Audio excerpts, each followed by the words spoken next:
विदेश भी गए उनका इलाज कराने के लिए, लेकिन आखिरकार कह सकते हैं कि उनकी जो तमाम साथ नहीं दिया और लोगों को दुआएं लगातार उनके साथ थी, लगातार दुआ कर हुआ उनके लिए किया गया। लेकिन जिस तरीके से 63 साल के हो चुके थे, 64 साल अर्पण किया था और अब वह हमारे नहीं रहे। सबसे देखिए जिस तरीके से वो साथी जब वो रक्षा मंत्री भी रहे देश के, उस दौरान भी उन्होंने कई सारे अच्छे काम किए, उनसे मिलना जुलना, मतलब उनके बारे में कहा जाए तो जो एक सीएम या फिर बड़े नेता के पद पर या फिर डिफेंस मिनिस्टर के होते हुए भी उन्होंने यह कभी नहीं दिखाने की कोशिश किया कि मेरे पास मंत्रालय है तो हम लोगों के बीच में जाएंगे, लोगों से नहीं मिलेंगे। देखा जाए तो आज भी जब भी हम उनको देखते हैं कभी भी वह लोगों के बीच में मिल जाना, और इसीलिए लगातार गोवा में तो हमेशा चर्चा होती है कि आम आदमी के आम आदमी के रूप में अगर नेता है तो है कि बीच में लगातार जाते हैं और इसीलिए बार वह गोवा के मुख्यमंत्री बने। और हमेशा जब भी चाहे घर रही हो तो ऐसा मनोहर का नाम बीजेपी को याद आता रहा है और बीजेपी लगातार संकट मोचन के रूप में उठती रही है गोवा में। और गोवा में हमेशा अभिषेक बिल्कुल आपने ठीक कहा, कई मौकों पर वो बीजेपी के लिए संकट मोचक की भूमिका में रहे। इस पर हम आगे चर्चा करेंगे, बातचीत करेंगे। लेकिन फिलहाल जो हाल फिलहाल में पिछले कुछ समय में जो तस्वीरें आई थी, चाहे वो विधानसभा जाते वक्त की तस्वीरें, उन्होंने बजट पेश किया था, मुश्किल स्थिति में खड़े होने की स्थिति में बहुत हद तक नहीं थे, फिर भी उन्होंने जिस तरीके से आपने जिक्र किया हाउस द जोश का नारा भी उन्होंने लगाया था। नासुक गैस्ट्रिक ट्यूब उनके चेहरे पर लगी हुई थी, जो आखिरी तस्वीर हमने उनको खड़े हुए और बातचीत करते हुए अंदाज में देखी थी मेडिकल इक्विपमेंट के साथ। तो ये इस बात को साबित तो करता है कि वो किस जिंदा दिली से अपने इस आखिरी वक्त को जी रहे थे।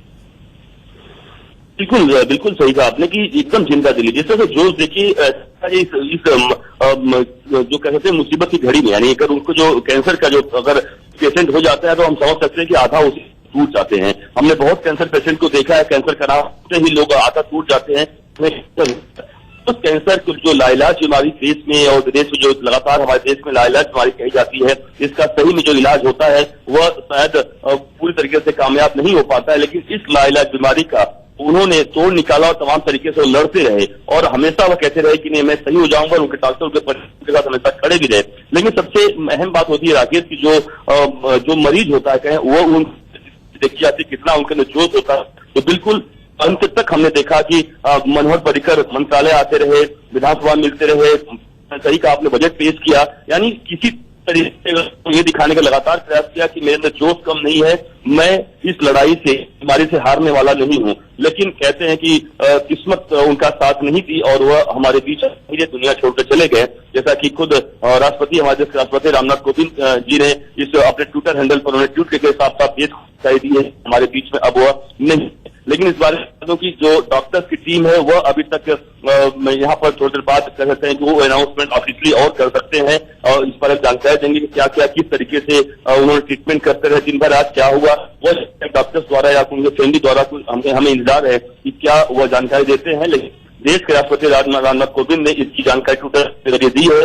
देश को बताया है कि एक अच्छा और कद्दावर नेता जो मनोहर पर्रिकर जो 3 बार एक राज्य के यानी गोवा के मुख्यमंत्री रहे और देश के हमारे डिफेंस मिनिस्टर भी रहे, वो हमारे बीच अब नहीं। अभिषेक आगे कोई जानकारी और है आपके पास? देखिए जो यहाँ पर उनके घर गोवा में घर है, इनके घर पर लगातार जो तमाम नेताओं के बीजेपी नेता हों या कांग्रेस के नेता हों या फिर जो अन्य पार्टी के जो नेता हैं वह लगना जमाव लगातार शुरू हो चुका है।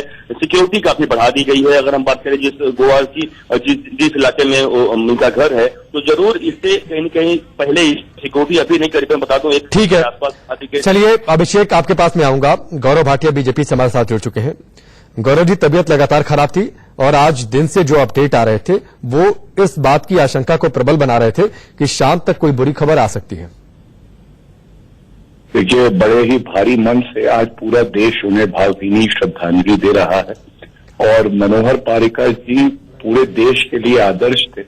बहुत ही सरल व्यक्तित्व के व्यक्ति थे एवं जो उन्होंने बीमार होने के बावजूद देश के लिए सेवा करने का जो भाव उनमें था, मैं समझता हूं बहुत कम नेताओं में होता है और उनको पूरा देश आज भावभीनी श्रद्धांजलि दे रहा है। और जो उन्होंने हमारे देश के लिए किया है, मैं समझता हूं कि वो आसान नहीं है कि कोई कर सके। और उनकी जो एक सरलता थी, हम लोगों को बताया कि हमने देखा भी था कि वो मुख्यमंत्री के तौर पे भी स्कूटर पे बैठ के और जो है चले जाते थे मार्केट में। और जिस तरह से उन्होंने रक्षा मंत्री के तौर पे देश की सेवा करी, गोवा के मुख्यमंत्री के तौर पे करी, वो एक मिसाल है हर नागरिक के लिए। और हमारी यादों में, हमारे दिल में सदैव मनोहर पर्रिकर जी अपनी छाप छोड़ के गए। गौरव भाटिया, कोई एक बात जो आप उनके बारे में जिक्र करना चाहें, दर्शकों के बारे में बताएं, आपसे पहली मुलाकात या उनके साथ रहा हुआ कोई पल? देखिए, मैं उनसे जब भी मिला तो मुझे दिखाई दिया कि एक नेता से ज्यादा वो एक अच्छे इंसान थे और बहुत ही मृदुभाषी, बहुत स्नेह से बात करना। और एक नागरिक के तौर पे एक तस्वीर मेरे सामने बार बार आ रही है जब ये दुखद समाचार आया है कि जब उनका स्वास्थ्य नहीं भी ठीक था तो उनके पाइप लगी हुई थी, उनका इलाज चल रहा था, बट अपनी मुख्यमंत्री की जो जिम्मेदारी है उसका निर्वहन वो पूरी मेहनत से, पूरी कर्तव्य परायणता से कर रहे थे। और उनकी ईमानदारी की मिसाल दी जाती है, उनकी मेहनत की मिसाल दी जाती है। और ये सीख वो जो है पूरे देश के लिए छोड़ के गए। ठीक है गौरव, हमसे जुड़ने के लिए बहुत बहुत शुक्रिया आपका। तो इस वक्त की बड़ी खबर और ब्रेक के बाद भी इस वक्त की बड़ी खबर पर हम लगातार बने हुए हैं। बड़ी खबर गोवा के सीएम मनोहर पर्रिकर को लेकर अब हमारे बीच नहीं है। लंबे समय से बीमारी से परेशान थे।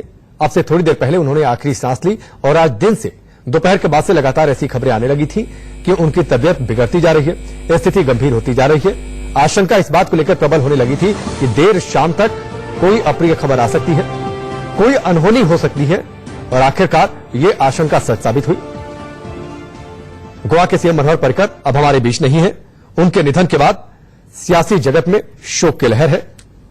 एक ऐसे नेता जो अपने सरल स्वभाव के लिए जाने जाते थे, अपने सादे आचार विचार के लिए जाने जाते थे, सादी जिंदगी व्यतीत करने के लिए जाने जाते थे, अपने काम में लगे रहने के लिए जाने जाते थे, अपनी लगनशीलता के लिए जाने जाते थे।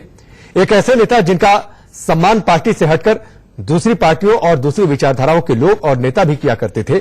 ऐसे नेता हमारे बीच नहीं है और यही वजह है कि अलग अलग पार्टियों के नेता, अलग अलग विचारधाराओं के नेता अपना शोक व्यक्त कर रहे हैं। ट्विटर के जरिए शोक संदेश लगातार आ रहे हैं।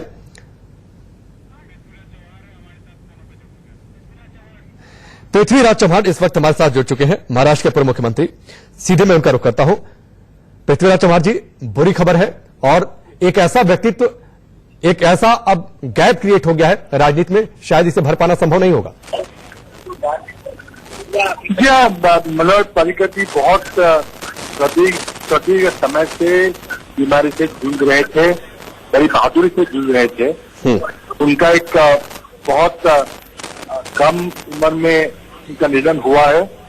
गोवा के मुख्यमंत्री के रूप में, उसके बाद केंद्रीय रक्षा मंत्री के रूप में, फिर वापस गोवा के मुख्यमंत्री के रूप में। वो एक अच्छे प्रशासक थे। इंजीनियर होने के कारण उनका एक प्रशासन की ओर देखने का एक नजरिया, एक अलग नजरिया था। जब मैं महाराष्ट्र का मुख्यमंत्री था उस समय जो भी हमारे महाराष्ट्र और गोवा के बीच में मसले होते थे उनको सुलझाने के लिए हम अक्सर मुलाकात किया करते थे। कभी वो बम्बई आते थे, कभी हमारी दिल्ली में मुलाकात होती थी और बड़े सौहार्दपूर्ण वातावरण में हम आपसी मसले सुलझाते थे। अचानक उन्हें दिल्ली बुलाया गया। एक समय उन्हें भाजपा का अध्यक्ष बनाने की भी बात चल रही थी। तो काफी उनका भविष्य बहुत अच्छा होता अगर बीमारी उनको नहीं रोक देती बीच में। लेकिन सभी पार्टियों के दल के नेता उनका आदर करते थे क्योंकि एक स्वच्छ प्रशासक और एक स्पष्ट वक्ता नेता थे।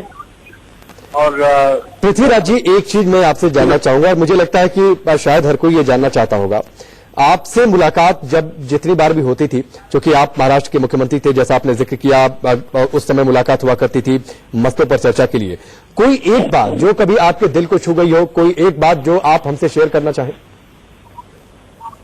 नहीं, देखिए, ये तो हमारे जो पानी के मसले थे मुख्यतः, जो हमारे बांध थे, उस बांध से जो धूप में जो व्यक्ति जो हमारे पुनर्वसन की बात आती थी, रिहैबिलिटेशन की बात आती थी, कुछ पुराने समझौते थे, उन पुराने समझौतों को लेकर कुछ बात होती थी। तो एक अच्छे प्रशासक थे और कभी भी हमें ऐसा नहीं लगा कि हमें कोई झगड़ना पड़ेगा, हमें कोई बहुत बड़ा विवाद उनसे छिड़ना पड़ेगा। और बड़े सौहार्दपूर्ण वातावरण में जो अक्सर हमारे नदी के पानी के और पुनर्वास के जो मुद्दे थे उन्हीं के लिए हम चर्चा किया करते थे। जब दिल्ली में गए, जब रक्षा मंत्री बने तो हमारा संपर्क कम हो गया, लेकिन वो फिर वापस कुछ कारणों से वापस गोवा आए जी। और उनका रक्षा मंत्री जो का समय था इसमें से काफी कुछ घटनाएं दिल्ली में घटी और विचारधाराओं से ऊपर, पार्टी से ऊपर उनकी मान्यता थी, उनको लोग मानते थे। और यही वजह है कि कांग्रेस अध्यक्ष राहुल गांधी भी जब गोवा गए थे, हालांकि व्यक्तिगत दौरा था, फिर भी उनकी तबियत और उनकी स्थिति का अपडेट लेने के लिए उनसे उन्होंने मुलाकात की थी। जी जी, तो उनको भी मिलते थे वो जब उनकी तबियत का कर्मठ कार्यकर्ता, समर्पित कार्यकर्ता हमारे बीच में से चला गया है। करीब 35 साल पहले गोवा में भारतीय जनता पार्टी की जिम्मेदारी मुझे मिली थी और उस समय मनोहर पर्रिकर, श्रीपाद नाइक, संजीव देसाई, दिगंबर कामत, ये 4 लोग टीम के रूप में प्रमुख रूप से काम करते थे। मनोहर पर्रिकर ने अपने जीवन पूरी तरह से गोवा भारतीय जनता पार्टी को समर्पित किया था और उन्हीं के कार्य और कर्तृत्व के कारण गोवा में भारतीय जनता पार्टी की सरकार बनी। बाद में पार्टी के आदेश के अनुसार उन्होंने संरक्षण मंत्री पद की भी जिम्मेदारी ली और जब पार्टी ने आदेश दिया तो फिर से वो गोवा के मुख्यमंत्री बने। उनका जीवन बहुत ही सादगीपूर्ण था, पार्टी के विचारों के प्रति कटिबद्धता, समर्पित था, ये उनकी विशेषता थी और डाउन टू अर्थ सादगीपूर्ण व्यवहार करने वाला कार्यकर्ता, ये उनकी अंतर और बाह्य ऐसी प्रतिमा थी। मेरे व्यक्तिगत जीवन में राजनीतिक कार्यकर्ता से भी वो मेरे बहुत ही नजदीक के मित्र थे। उनके जीवन के सुख दुखों के साथ मेरा सतत संबंध रहा। गोवा के राजनीति में जब जब जाता था तो स्वाभाविक रूप से उनके कारण ये संबंध और बढ़ा और मेरे ऐसे बहुत ही निकटस्थ मित्र को आज मेरे साथ वो नहीं है, इस बात का मुझे व्यक्तिगत रूप से बहुत बड़ा दर्द और दुख है। भगवान उनके आत्मा को शांति दे और उनके परिवार को ये हादसा सहन करने की ताकत दे, यही ईश्वर चरणों में मेरी प्रार्थना है। मैं अभी तुरंत गोवा के लिए निकल रहा हूं और उनके घर जाकर उनका दर्शन लूंगा।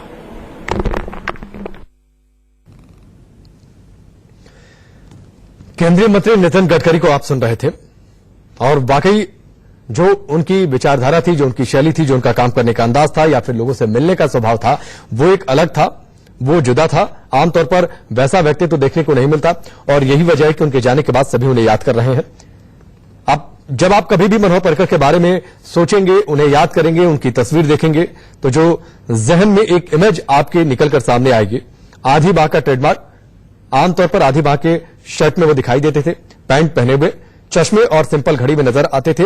इससे यह पता चलता था कि वो कितना सादगी भरा जीवन जीने में यकीन करते थे।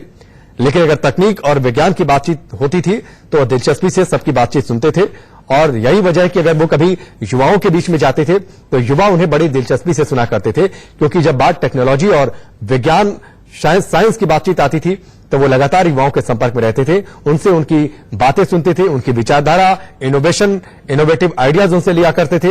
ये उनकी अपनी एक खासियत थी। लेकिन अगर व्यक्तिगत जिंदगी की बात की जाए तो बेहद सादगी भरा जीवन जीने में यकीन करते थे। यही वजह है कि आप कभी तस्वीरें देखेंगे स्कूटर चलाकर उन्हें जाते हुए, स्कूटर चलाकर वो मार्केट तक पहुंच जाते थे अपना काम करने के लिए, व्यक्तिगत भी काम निपटाने के लिए। हमेशा आधी बाह की शर्ट और पैंट में नजर आते थे, चश्मा पहने हुए, सिंपल घड़ी में।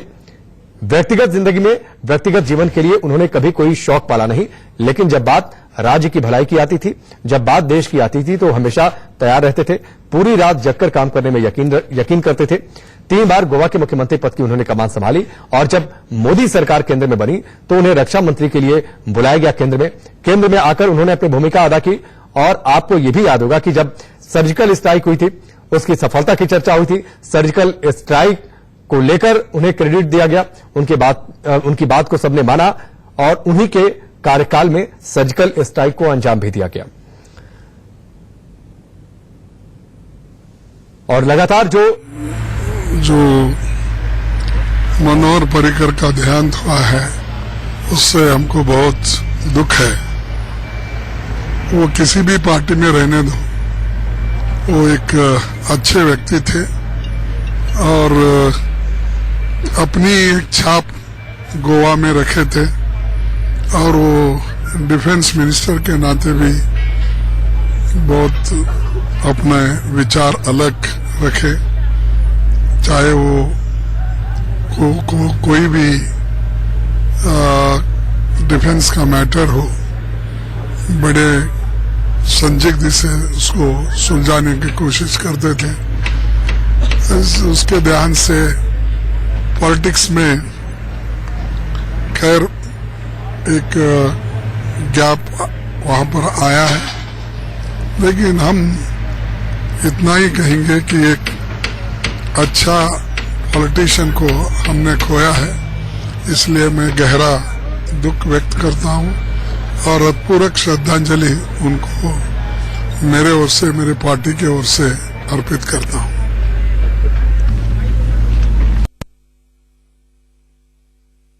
आप सुन रहे थे और विपक्ष के जितने भी नेता हैं सभी अपनी श्रद्धांजलि व्यक्त कर रहे हैं, सभी शोक व्यक्त कर रहे हैं। और यह भी अपडेट है, जो जानकारी है, कल सुबह 11 बजे केंद्रीय कैबिनेट की बैठक होने वाली है। इस बैठक में गोवा के सीएम मनोहर पर्रिकर, जो कि हमारे बीच नहीं है, उनको श्रद्धांजलि दी जाएगी। इस वक्त की बड़ी खबर और ये तस्वीर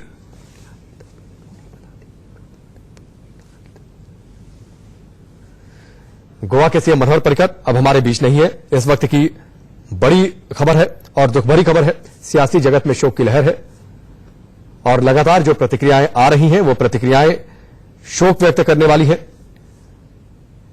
और सभी याद कर रहे हैं उनके सरल स्वभाव को, उनके काम करने के अंदाज को, उनकी मेहनत को, उनके लगन को सभी याद कर रहे हैं और इस बात का जिक्र कर रहे हैं कि एक बड़ा गैप क्रिएट हुआ है भारतीय राजनीति में जो भरा नहीं जा सकेगा।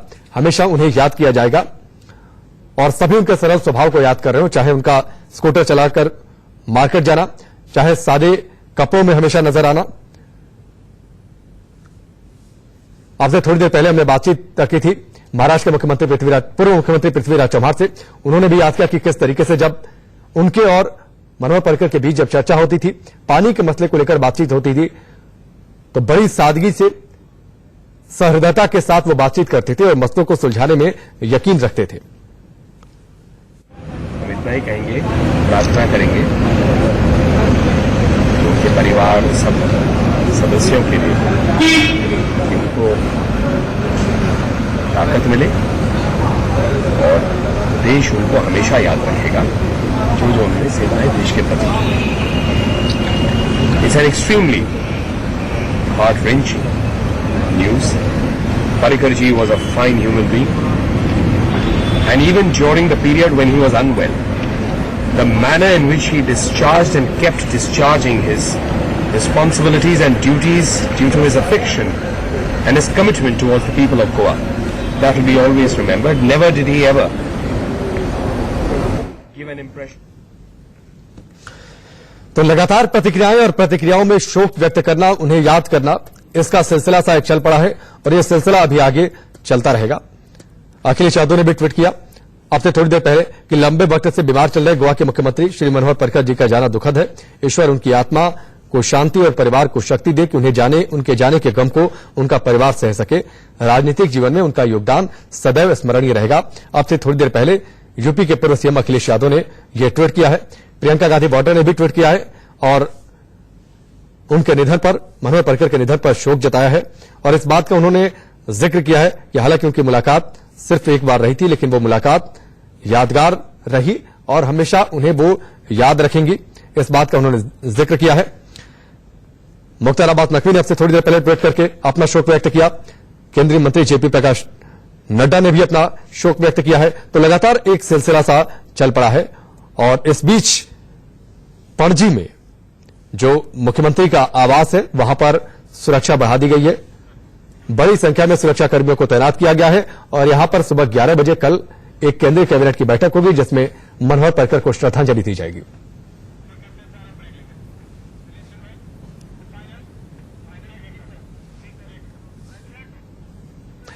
बहुत यहां पर ब्रेक का, जल्द वापस लौटते हैं।